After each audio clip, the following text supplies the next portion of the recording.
Please welcome Brent Sadler, Senior Research Fellow for Naval Warfare and Advanced Technology in the Heritage Foundation's Allison Center for National Security.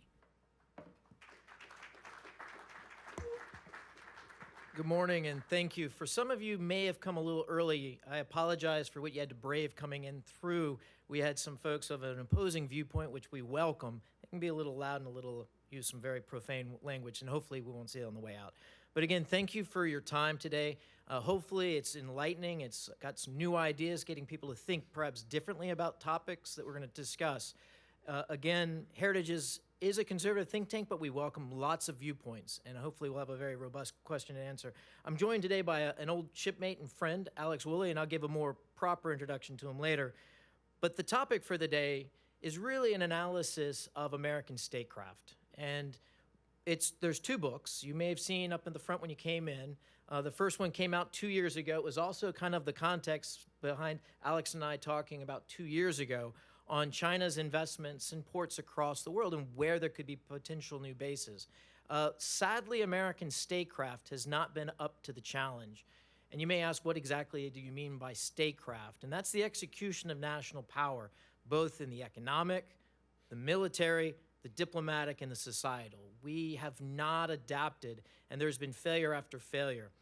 The subject of the first book was, what is that new statecraft? It's called naval statecraft, and it doesn't mean gunboat diplomacy. It isn't just big battleships off of people's coast. It's also economics. And the last administration embraced this. Maybe a surprise to some, but there is a very large bipartisan national groundswell to revitalize the nation's maritime industry. But it also embraces working with allies and partners like Japan and South Korea, and most notably, in getting them to invest in the United States' maritime industrial base. We'll talk more about that, I'm sure, later. Now, the second book that came out just in September, Naval Power in Action, that is actually somewhat written out of frustration that things weren't moving fast enough. The world does not care about your feelings, and is certainly not going to take a pause while we get our house in order. So a few of the things as to why that antagonism or that anxiousness, South China Sea, Eastern Mediterranean from the Black Sea to the Red Sea. These are the decisive theaters. And we're seeing increasingly in the South China Sea a doubling of Chinese military presence right now off of Scarborough Shoal. There's an article out today about that from, I think, Carol, she's in the room, published just today on that. Meanwhile, in the Eastern Mediterranean, of course, there's a hot war, two of them. One is with the Houthis, backed by Iran, shooting at our U.S. Navy warships and other shipping going through there. And, of course, the war between Russia and Ukraine. All these things are connected, and they're connected by a maritime frame of mind. And that's the piece that we haven't really adapted to. Going back, for me personally, the trigger for why we needed to adapt to this was 2012, Scarborough Shoal standoff. A deal was struck, and that deal was reneged on by Beijing, and now we are still dealing with that today, the standoff. The other was the West Kapala crisis in 2020, something that's discussed in the first book and discussed again in the second book. And that is where you balance the naval presence with very forceful, explicit, not cute or overly complex language in your diplomacy, backed also with economic statecraft, which we're seeing. You started to see glimpses of it in the last 4 years. You're really seeing it today in the Caribbean. You're also seeing it, I think, in the trade deals and negotiations and the president's recent trip to Northeast Asia and Southeast Asia, very importantly, my old station when I was working at the embassy in KL. And I think you're also seeing an attempt of it, and we'll see how it plays out in Russia, in the negotiations with Russia, rather. So one of the key things that you have to do is acknowledge that there's a need. The second thing is adjust and organize for the task. And the task is how to actually compete in a new state of being. It's a new Cold War, not of America's choosing. And I always point people back to the Tiananmen Papers that were snuck out of Beijing that made it very clear when the bodies were still warm in the square after the massacre in June of 1989 that the Chinese Communist Party viewed the United States as enemy number one, and that hasn't changed. And with that lens and that understanding, and if you haven't seen those papers, I encourage you to go read those. You can still find them, and you can still get it offline in books that have been published based on it. You have to reorganize for task. I'll talk a little bit more. There's a whole section of the new book that talks about this. A new National Security Council, very slim and to purpose, about executing rather than managing the interagency. a maritime department that takes all of the disparate agencies that are involved in shipping, shipbuilding, and our maritime security into one department, making an exception, of course, for the U.S. Navy, which is a warfighting, which would stay in the Department of War. Make sure I caveat that. And then also reorganizing the Navy, one centered on fleets, one that makes sense based on the nature of the maritimes, the shipping routes, the cultures that are connected in places like the Indian Ocean, which right now has 3 different numbered fleets, 3 different geographic combatant commands. They are not up to the challenges of the day, and certainly not to the new Cold War that we are confronting with the Chinese Communist Party. So I'll stop at that. Maybe I went a little over, and I apologize, but I'd like to introduce Alex. Alex Wooley is the Director of Partnerships and Communications at AidData. Now, a story that I like to tell is that Alex's organization saved me on a late Friday afternoon tasking from when I was working on the Chief of Naval Operations personal staff. And the question was, what are the Chinese doing with all of this money going into ports? And I'll leave it to him to share more about all of the great work he's done. One of his most recent reports, not the most recent, but one of the more recent, was one called Harboring Global Ambitions. I definitely encourage you to take a look at it, look at AidData's work, specifically focusing on China's global ports footprint, the implications to future naval bases. He's also a chairman of the AidData's Internal Africa Task Force, a project to identify and build relationships with strategic research partners across Africa. He has some operational and vast experience in the region as well as in media. He is a very prolific writer. He has written for the New York Times, the Washington Post, the Atlantic, I'll forgive you that, the NPR, Foreign Affairs, and the Times Literary Supplement. Alex is the former editor of the Georgetown Journal of International Affairs and a former officer in the British Royal Navy. So 2 old sailors are going to be talking to you today. And again, it's great to have you here. Alex, why don't you come up to the stage and I'll turn it over to you. And as you're coming up, last time that he came here, it was front page news. So maybe today we can be front page news again. Exactly. Thank you, Brent. Thanks, Brent, for that introduction, and thanks, as always, for hosting us here at Heritage. It's always an honor. So as Brent mentioned, I'm a director at AidData. That's a research lab at William & Mary down in Williamsburg, Virginia. And we've been conducting primary data collection on what China is financing and spending globally for more than 12 years. This is an ongoing, continuing effort. We employ 16 faculty and staff who do this work, as well as 120 research assistants at William & Mary. It is an ongoing, continuous effort to try and gather information through open source, what China is doing. All the data analysis that we gather, we put in the public domain. I will sort of foreshadow and say that our work is becoming increasingly difficult. Trying to track financial transactions that China is doing are becoming harder and harder, so making our job more difficult. You may know that China itself does not release detailed information about what it is funding where.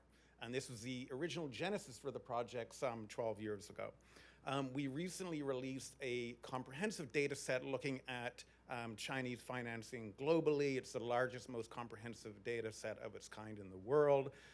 We track more than 1,100 official Chinese agencies or enterprises that are controlled by the government as they finance operations and projects overseas to the tune of, we have 30,000 plus projects in our new data set, valued at $2.2 trillion, which is 2 to 4 times higher than previous public estimates were for how much China is financing. So that was sort of one of our major finding. Together with 4 co-authors, we're now working on our next version of the China Ports report that Brent mentioned that we'll be releasing next month. And we're going to look a little bit more closely this time at sort of the ties between ports, the sea lines of communications, where is China vulnerable, where do commodities come from. We've also been studying critical minerals and how they get to China, the sort of continuous process by which they're gathered and shipped to China. So that's going to be another aspect. And we're also going to be delving a little bit more into the associated port infrastructure that China finances. So you may know that virtually every dockside crane is made in China. Security scanners are made in China that equip the world's ports, including ports here in the US. So we're going to be looking at that. We're going to be doing what we did in a previous report, which is geospatially mapping, looking at satellite imagery of the port, looking at the draft. Is it deep enough to accommodate a large ship, et cetera. I'll give you a little bit of a preview or a sneak peek of the numbers on the ports financing that we have so far that we've been pulling, and we're doing a little bit more analysis of.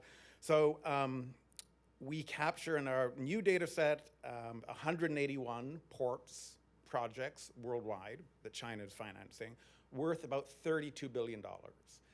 And that is in 93 unique ports around the world.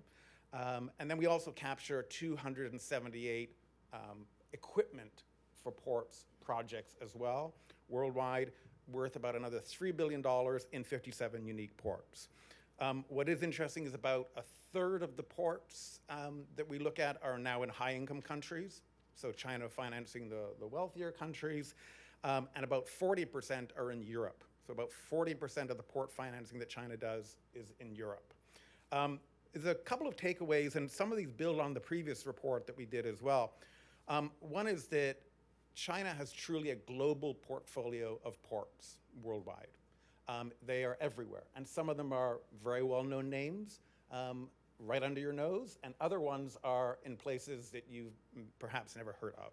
So it's a global portfolio. Yes, they are focused on the key choke points that we all know about, but we also find there's a lot of financing of ports that are near choke points, so choke point adjacent, basically, which is interesting. One of the overall findings that the authors of our new sort of main report found was that there's an increasing decline of Chinese aid, what would traditionally be called foreign aid, and instead there's a movement towards financing typical sort of loans at commercial interest rates to high-income countries. So China is, in a sense, scaling down the BRI to a large degree, is still the world's largest creditor, is still the world's largest financier, but is moving to very exotic financing instruments, in part because that evades detection, evades transparency. So this is one of the things we find. We also identified that there's a clear effort to acquire, get a stake in critical infrastructure assets. Critical minerals is one of them, but ports, airports, et cetera.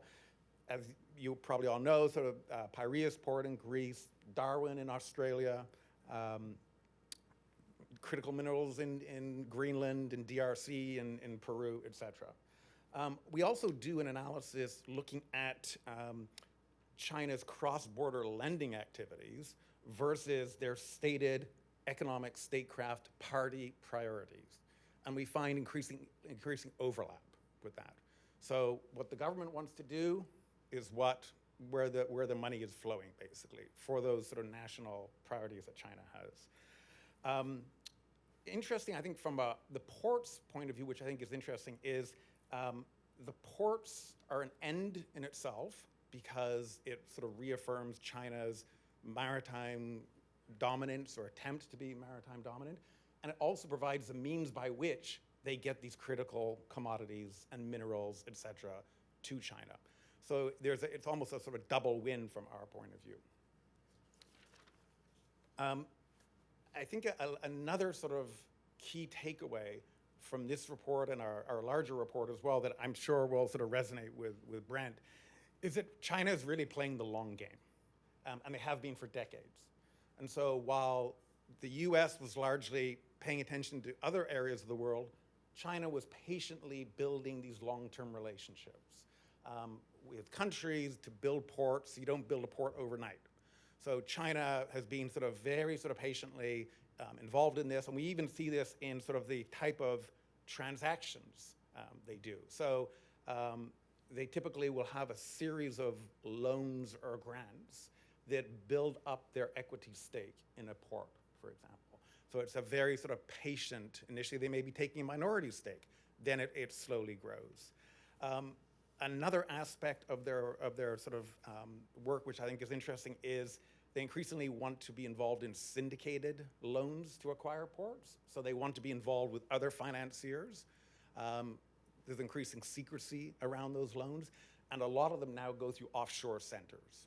So we're obviously often trying to track down where in these offshore centers is the money and who ultimately controls the financing. So it's a very much a long-term story. At William & Mary, we've recently established an AUKUS Center of Excellence that is just standing up. And again, the idea of ports comes back to us on a domestic front as well, because obviously, and this is Brent's area of expertise, but the lack of shipyard capacity in the US is so important. We're in Williamsburg, Virginia, so in the Hampton Roads area, we see this. I do some writing on shipbuilding, and when I sort of visit the shipyards in the region, you hear about how basically we're in a situation of maritime interrupted. So shipbuilding, everything, but including the shipyard workers themselves. So Newport News used to have multi-generations working on shipyards. And now there was a gap. And now they're trying to obviously restart that entire labor force from scratch. Whereas before it was guaranteed that grandfather to son to grandson would all work in the shipyard. So on so many fronts, we've seen this interrupted versus China, which has had a continuous sort of growth and progress. Thank you.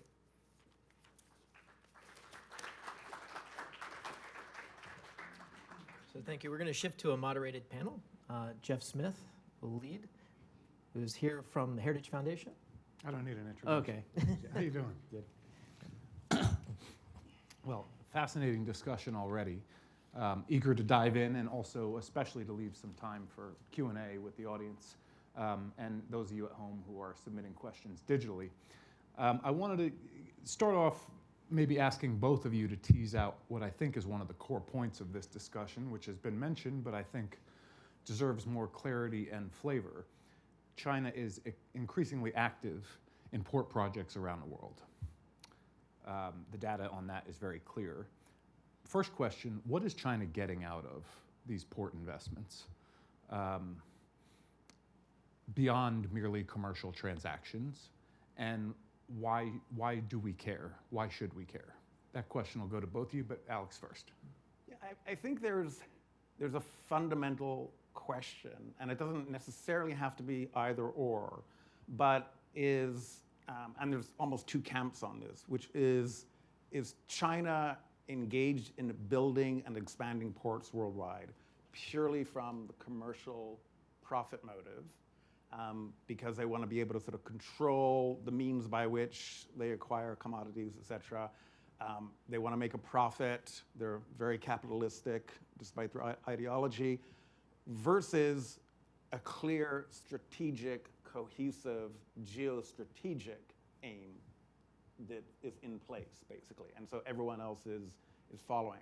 So I think there's really, you can come at it from those sort of two different ways, or is it a mix of the two? I think what we found sort of interesting is because we track, say, more than 1,100 official agencies in China that are financing,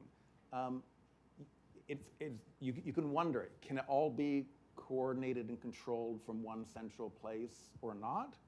Perhaps it can. But where does the profit motive come up against the clear sort of geostrategic element of it? So in this most recent book, the first chapter talks about China's they reorganized for this in the last 10, 15 years to try to get a military utility or strategic utility out of their investments that they're making overseas. That's not to say it's the only thing they're doing. There's a profit-seeking, there's an opportunistic piece, but if they come into conflict, do what the PLA needs or what the Chinese Communist Party wants, or profit, it's what the Chinese Communist Party wants, always wins. And there's a saying in the Air Force, you know you're over the right target when the flak is thickest. And I say that with regards to when President Trump came into office the second time earlier this year. One of the hot button issues was buying out H.K. Hutchins' ports in Panama. That's a national security. There's an issue of the neutrality treaty being violated by Panama too that's still, I think, in debate. But China, Beijing's specific reaction to that was telling. They became very proactive and very energized to derail and to prevent that sale, because they've committed so much resources over so many years, not just to Panama, because HK was $8 billion in the hole, and this deal would have or almost $20 billion in the hole, and this would have balanced out their books. And turning over a whole archipelago of global ports that China was using and wanted to leverage for a whole bunch of reasons, economic coercion, political, as well as military, they couldn't have it. And it's still ongoing now. They want to insert Costco into that deal. That's a state-run entity. That would be worse than having what was previously existing. So what you have today with the ports presence, the massive control of shipbuilding, to include repair and shipping presence across the world in these ports, they effectively control the terms of trade. They can they can influence how cargo gets transshipped to the point to which your profit margin goes to zero or goes negative. Delaying ships, getting repair or being refueled. Lots of little things that you can throw sand into the gears of other people's businesses that actually can have a huge follow-on knock effect. Now, if it's a war, it's very different, and they're also positioned for that. And there's a new great game that's been going on in the South Pacific that's been kind of absent from a lot of discussion, but it's playing out there too in a big way. So when I was working on South Asia as a South Asia fellow, we spent quite a bit of time on Hambantota Port, and the concern at that point in time was that there was a sort of debt trap diplomacy going on, that China was financing the Hambantota Port under terms that Sri Lanka would be unable to repay, and that they may at some point eventually try to take an equity stake in the port or take control over the port. Has that concern been present in other ports around the world? Was that sort of a one-off?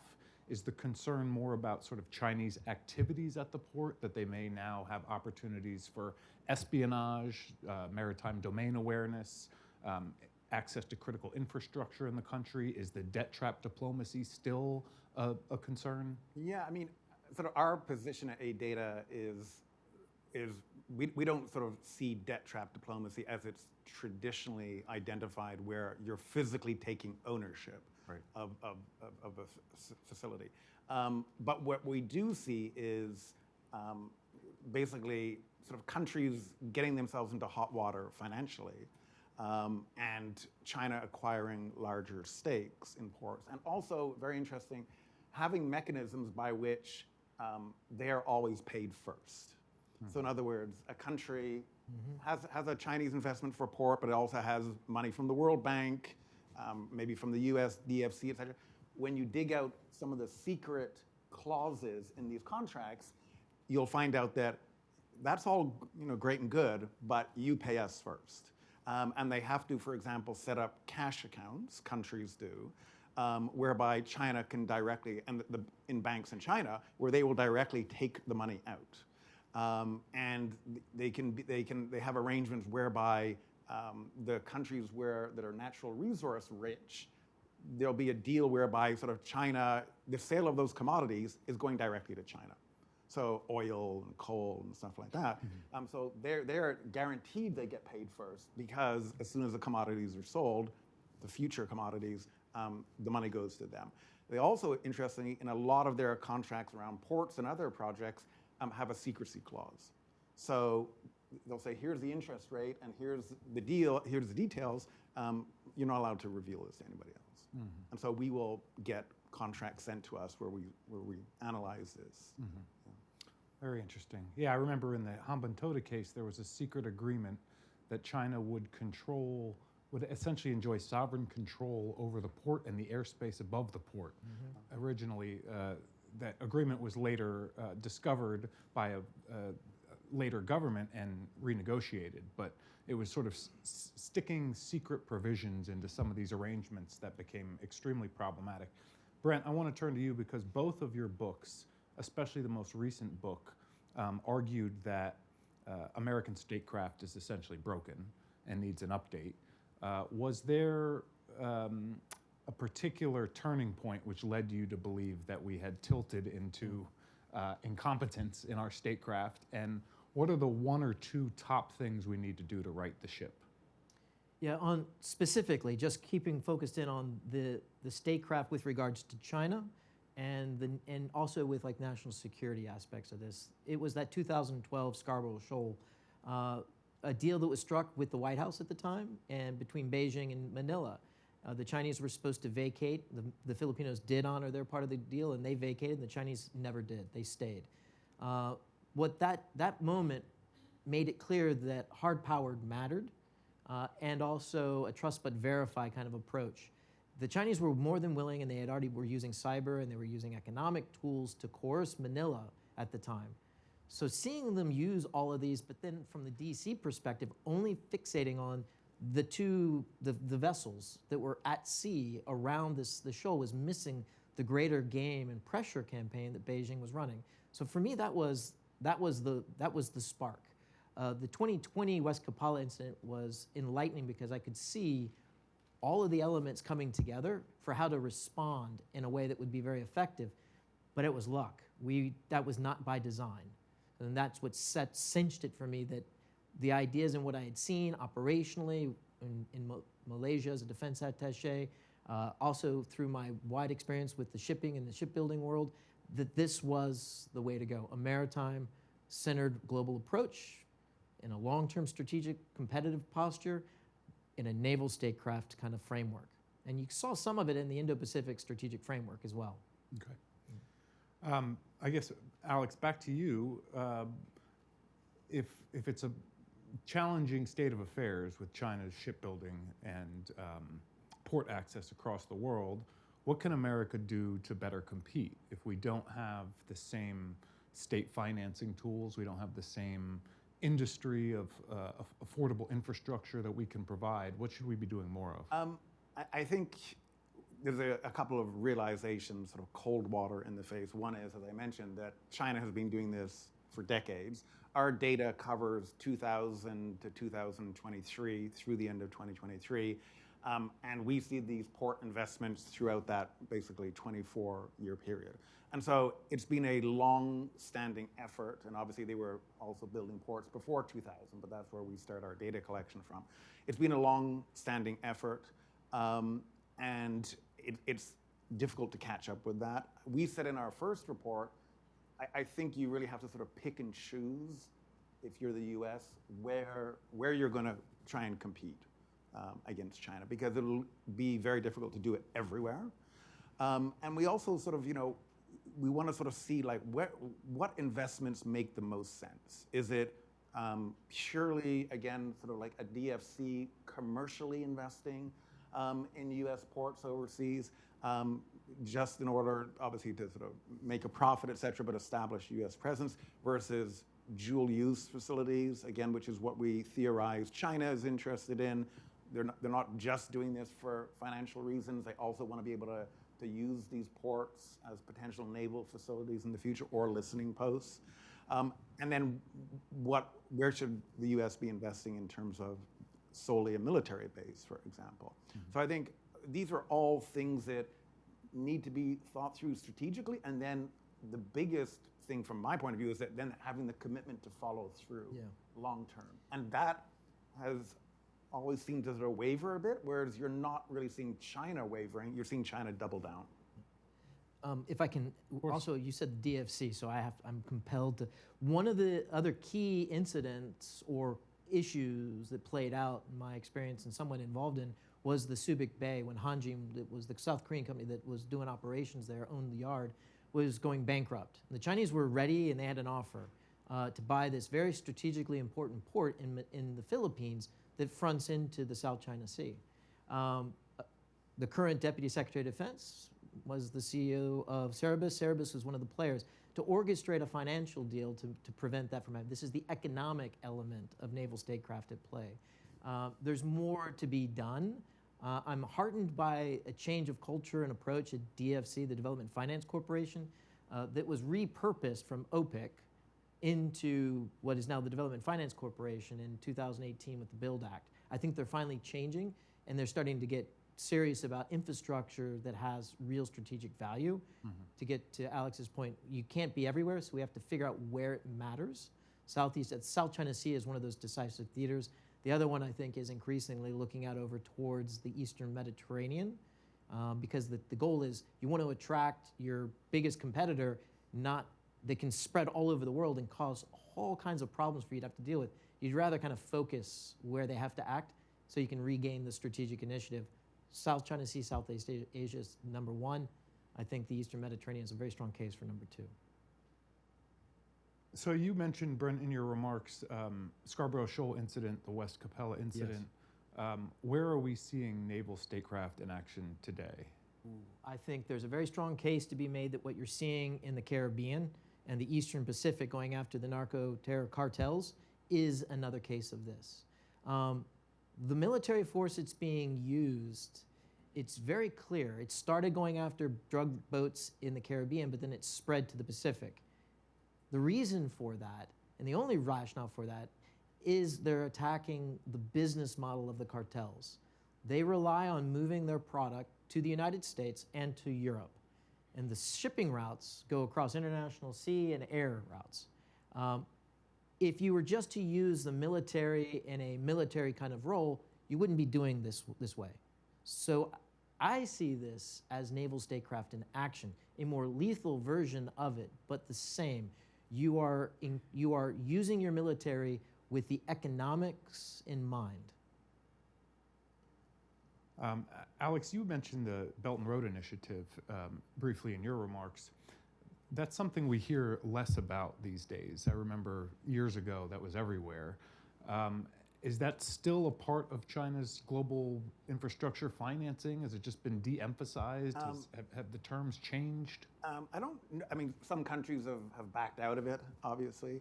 And we still try and categorize, for one thing, it's never been exactly defined what it is and who's in and who's out. You sometimes find, countries that are on the west coast of South America are counted as part of BRI. It's a little bit all over the map. As I mentioned, I think what we see is a de-emphasizing proportionally on what China is spending to the BRI, because more funding in straight loans is going to the high-income countries, the wealthy countries of the world. So there's less to the BRI. But the BRI is still critical to China in terms of accessing commodities and resources. And so we still see those investments where they need materials, and those materials come from BRI countries as a rule. So that has not changed. But we also sort of see that, we call it the precautionary principle, where China is they're a little bit more sort of cautious than they were in the early days of BRI. And we actually, at ADATA, we say BRI 1.0 and BRI 2.0, which is really sort of from just before the pandemic onwards, where they're looking sort of a little bit more cautiously at how they do where they put their money. It's not a free-for-all where they're investing sort of everywhere. And then they're very concerned on how they're going to get repaid. And so there's sort of a lot of negotiations and deals in terms of sort of how we get our money back, what do we forgive in terms of sort of loan conditions, et cetera.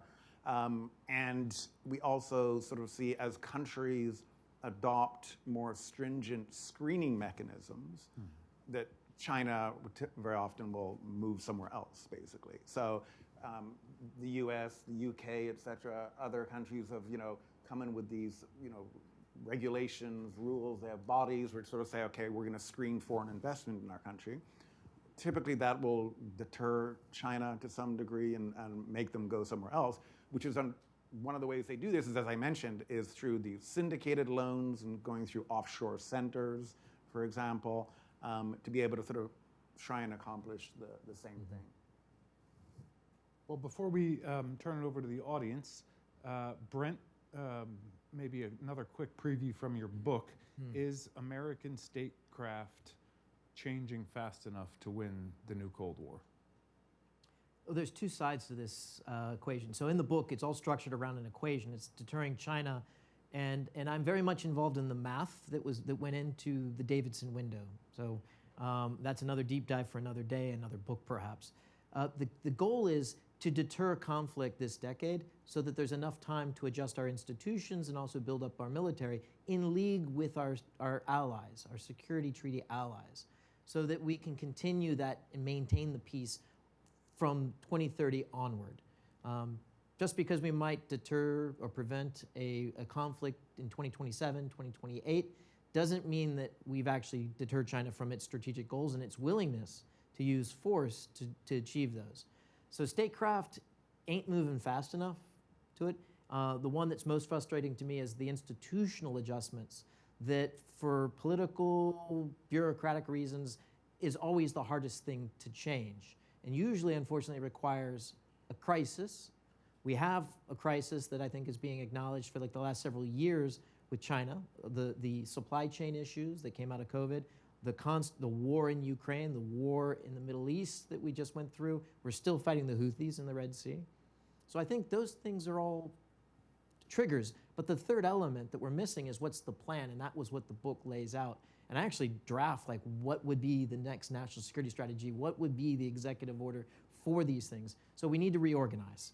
Until we reorganize, it's always going to be a struggle, and it's going to be reliant on who is in power or in a position of authority, and the force of character and their knowledge and their willingness to take risk. We've got some of those people, but we're not moving fast enough, to say it shortly. Well, if we had another hour, I'd ask you about the Jones Act, but we don't. So we're going to skip that, and we're going to go straight to audience questions. Yeah, we're good.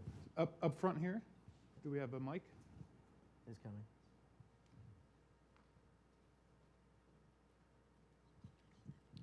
Thank you very much. So there's to me, it seems there's an overarching question that I'd like to ask you to address, which is every 4 years we have a change of administration.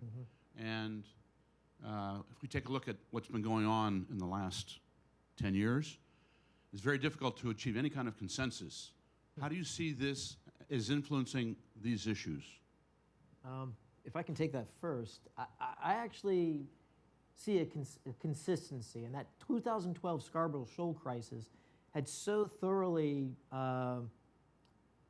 diminished or discredited the China is a partner, or China can be a responsible stakeholder in a capitalistic, free, democratic kind of global view, and that group hasn't come back, and it's been grudgingly, but pretty much consistent. If you look at the national security strategies and national defense strategies more specifically, there's a consistency that goes from Democrat, Republican to Democrat to Republican. It's become much more sharper. Maybe the language may not be, to some people's more sensitive feelings about the language that's used in the diplomacy, but the direction and the specific focus has not changed. I would say, if you look back at the Biden administration, the first 6 months, 7 months, they tried to roll the clock back to pre-2012, and it failed spectacularly with the Anchorage, Alaska meetings, and they never really kind of picked that back up to try to go forward. They basically came back to where the trend lines have been going, a more realist, common sense approach to China, which in some cases is more transactional also at the same time. So I would say there's a consensus, and I'd say the other key thing is up on the Hill in Congress. Both Democrats and Republicans, the consensus is China is not our friend, and that we have to do a lot more to treat them with a lot more concern and consideration than we have been. Yeah, I mean, I would only add that we're in academia, we're researchers, there's always been, I would say, bipartisan support for what we're doing and belief. No one ever sort of questions whether what we're finding is true or not, so that's been very encouraging. I think what's interesting is we also do presentations and rollouts of our data in Europe, and I've noticed a sea change there over the past dozen years. When we would present in the UK, for example, government officials would say, well, Chinese tourists, Chinese university students, we're not going to turn them away, so we'd rather downplay what you're seeing as being a problem, and instead, how can we get along? And I think that has shifted to something sort of harder line within Western Europe anyways. Back here first. We'll come up.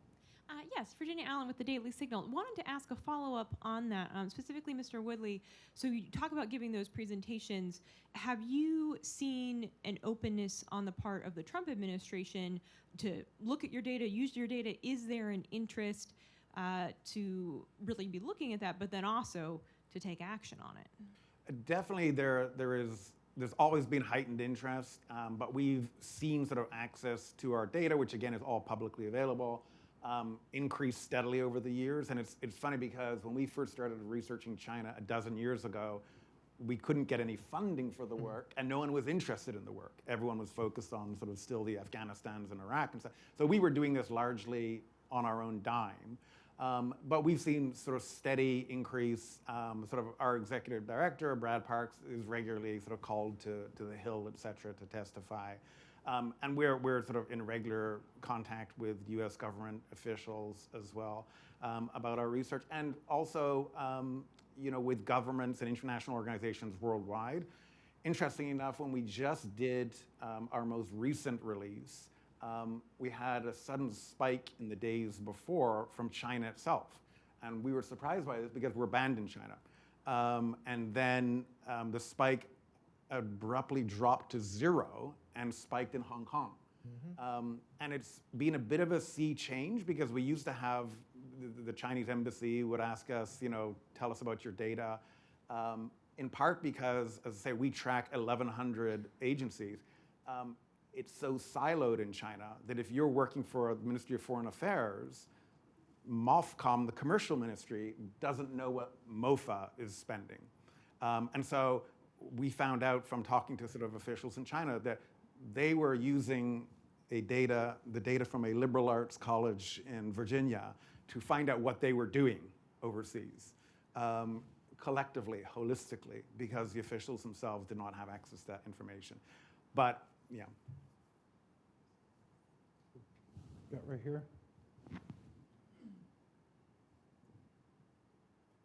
Thank you for the opportunity. My name is Solomon. I'm from Eritrea. I think something missed on the Red Sea region around, we know from the experience for the last 34 years almost, we have a dictator in Eritrea, and the Chinese influence is growing in the region. In Somalia, Djibouti, Eritrea, Sudan, even Yemen, Houthi. We see American ships attack in the region, in the Red Sea, but not Chinese ships. So what I'm saying now is, what is American plan or in the statecraft in the region, specifically with Eritrea? We ask Americans, what they say is, China doesn't have military base in Eritrea, but they have the greatest influence, more than America, in schools, roads, and Chinese company, mining companies, they're still working hard in Eritrea. But after the regime collapsed, what's the America plan? Because Chinese have already planned everything there. They play long term. What is the American plan? I want to see that. East Africa. Yeah, East Africa. So I see the same thing in other places. So it's a very familiar, and one in which I grew up in the Pacific Island, also sea. So there's a long history here that predates the current kind of Chinese Communist Party's efforts to have access and influence, beginning in the mid-90s, really. With respect to East Africa, the fact that the Chinese were being given safe passage while others were being attacked by the Houthis was not missed by those that matter, and that was taken note. The threat was, quite frankly, and the Chinese were sanctioning it, on the global shipping market. Now, I've tried to get European allies and partners kind of get to look at it differently, because their shipping firms were being paid, they'd have to pay more for insurance, and they were having to go around Africa in order to get to their markets in South Asia, Southeast Asia, and Northeast Asia. But yet the Chinese were moving European products at a lower rate, so they were putting them out of business in some respects, or at least taking the money from them. So you have to look at it from a more systematic, the maritime piece, and that's partly what was going on from the China part. The Houthis, of course, were acting on behest of Iran. There's a very strong case for that. The weapons overwhelmingly came from Iran. The long-term plan for the United States specifically in that part of the world is twofold. One, it's a decisive theater. China has banked a lot of their future global vision in controlling or having access to Europe. It's a huge economy. It's also one in which could influence what happens in Eurasia. So they want to have that. That's that maritime Silk Road. So they want to have that. So if you can challenge that, you're going to draw their attention, their resources to that region, to where the United States wants it to be done. So take the initiative. It's also the Russians are very much in the place. We didn't talk about Port Sudan as well. There's a Russian need to be there too, and we can't get distracted. So focus in on the region. So that's the geostrategic aspect of it. The economic is how can we make sure that shipping, which overwhelmingly is more of a European interest, remains free and open. And so I think it behooves all of us that there is stability and strong governments that don't threaten international trade that passes by or into their ports in that part of the world, to include Yemen, Eritrea, Somalia, as well as Djibouti, which has been host to U.S. as well as Chinese and Japanese bases, and French too, for quite some time. So the jury is out as to whether or not that arrangement is going to work out or if it's going to expand. But it comes down to shipping and trade, I think, and the protection of it.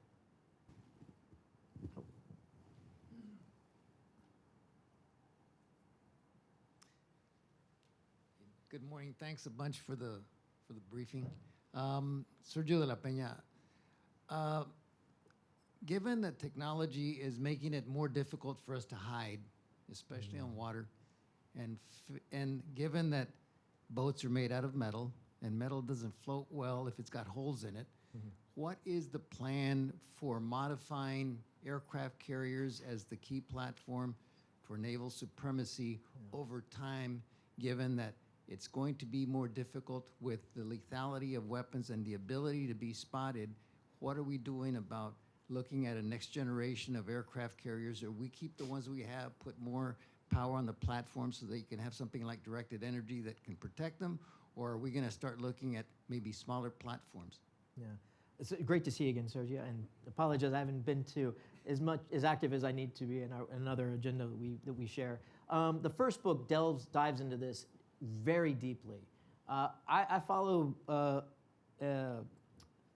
lesson that was given to me by my grandfather, who was a naval architect, fought in the Pacific War, and that is the wing walker's prayer. You don't let go of one thing until you have a firm grasp of another, because you don't want to fall off the wing of the plane to your death. So in this case, aircraft carriers have proven their worth in combat, time and time again. There's no easy replacement for that, and having fixed bases on islands or in Japan or in the Philippines, there's a political question, of course, the host nation has to agree to. There's a lot of infrastructure. It's an easy target for a ballistic missile, by the way. An aircraft carrier at least moves, and you can surge in and surge out. You're constantly changing the targeting dynamics on the Chinese, so I don't see any easy replacement. That's not to say that you can keep doing the same thing, because that's guarantee of failure. In the first book, I talk about escort carriers. An escort carrier, for those that may not be familiar, is a little bit different size, different mission. Carriers like the Ford, they're for strike. That's for going in and taking out bad guys, targets on land, and sustaining it 5-6 days at a time. And it's intensive combat operations. But you have to protect your ships or conduct screening operations, not strikes. You need aircraft that can take out other aircraft or suppress the air defenses. That's a different type of aircraft. That could be much more drone. And you want things that can loiter longer than a manned aircraft. So I think there's a need for a new escort carrier. One version is a Lightning carrier using the LHAs, the assault carrier, that we already have, the Marines are on. That could be adequate. I think there's a very strong case for a nuclear-powered escort carrier, an iteration of the Ford class, built perhaps at another yard, that actually does this. This, of course, is a generational proposition. If war happens sooner, guess what? You're going to be producing them, guaranteed. And Brent, it's also interesting that China built a blue water navy from scratch, and they are doubling down on aircraft carriers as well. Yep. They didn't have any legacy interest in aircraft carrier. They could have gone any way they wanted, but instead, bigger and bigger, and catapult, etc. Yeah, the electric catapult is a key. That is a game changer. And there's a reason why the Chinese putting it on their most recent aircraft is why we have it on the Ford. It allows you to you have like a rheostat. You can dial it down. So when you get, and I'm a submariner for 26 years. I've been on aircraft that have been shot off them. There's no way in hell I wanted to do that because it's not my thing flying. But that's a lot of force. It's a lot of shock on an aircraft. When you have an electronic catapult, you can dial down the stresses so that you can launch smaller drones off the same platform. And you can also dial up the force so that you can launch more heavily laden aircraft. Think about the long-range air-launched ballistic missiles that have like 1,000-mile range. Think about the very long-range air-to-air missiles that are currently coming to the end of their development. You might see being deployed from U.S. aircraft soon. These are big. We, in some respects, are going back to the F-14 Tomcat of the past, but a modern version of it. So you have to be able to launch these aircraft that are going to be heavier and bigger, and dialing up that rheostat capability down for the heavy aircraft, and then dialing it down so you don't break anything is key. So there's other technologies, other developments that can go on to it. Defenses, I think the discussion that's coming about, maybe in the next few, we'll hear about battleships, so more to follow. I also think it's time to revisit the notion of naval armor and using things like additive manufacturing, 3D printing and steel, and trying to create some very interesting and unique novel approaches to naval armor. It's going to be coming from the top side, but you also have anti-ship cruise missiles come from the side. It's not going to be World War II belts of like steel. It's going to be something a little bit more novel, I think, in the future. I think we have a question from online in the back. Alan? Hi, yes. This is a question for the entire panel. China's economic strategy thus far has hinged on the concept of dual circulation, domestically bolstering its national economy and then globally engaging the international markets. But now that China is facing a lot of domestic turbulences at home, and growingly old demographic, slowing GDP, as well as a slew of other issues, to what extent does that domestic drawback affect its ability to continue financing these large-scale infrastructures globally? You want to take that one first? Yeah, so far we have, maybe the tail is quite long on this. We have, as I say, not seen sort of a dramatic drop-off. And as I say, China remains the single largest financier and creditor officially in the world. So that hasn't happened. If anything, we sort of see, again, this strategic idea of targeting critical infrastructure, critical minerals, et cetera. China wanting to essentially have a monopolistic control of those. So it's possible that the funding, the financing is just becoming a little bit more calculated, a little bit more strategic than it was, I think. But definitely the numbers are still enormous. Who, if you don't mind me asking, maybe you have it off the top of your head, maybe you don't, but China's number one. Do you know 2, 3, and 4? I think after number one, it's the international banks like the World Bank, IFC, et cetera. But yeah, China's. I know Japan is often up near the top as well. Yep. We've got a few more questions here from the audience. We've got about 5 minutes left in the program.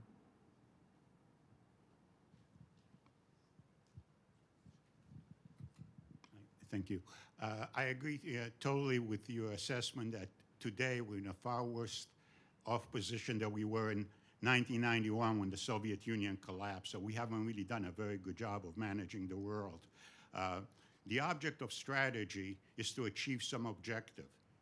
So the question is, what is the U.S. objective? And I would postulate that what benefits the U.S. the most is the world that is at peace and economically prosperous. The more the world is at peace, the more secure we are, the more economically prosperous we are, the world is, so are we.